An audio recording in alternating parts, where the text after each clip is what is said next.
Digestion begins when a food particle enters the oral cavity through the mouth, and once it's in there, the tongue and the teeth work together to mash up the food into a bolus, and that process is mechanical digestion. And once it's in the bolus, it's easier to swallow, and it's actually swallowed with the help of saliva and the tongue.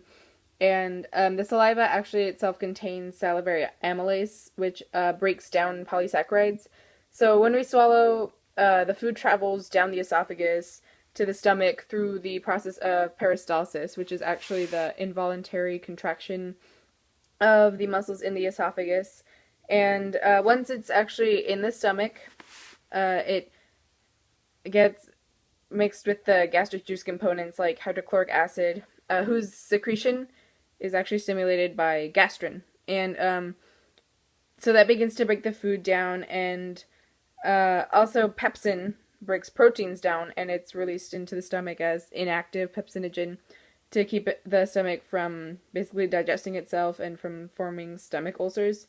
And so the food mixed with the gastric juice components actually becomes a mixture called chyme, and it goes through the duodenum into the small intestine, and it actually moves around the digestional tract with the help of enterogastrone. And here in the small intestine uses things that the pancreas secretes and that the epithelium secretes in order to perform multiple kinds of digestion, like carbohydrate digestion and protein digestion and nucleic acid digestion.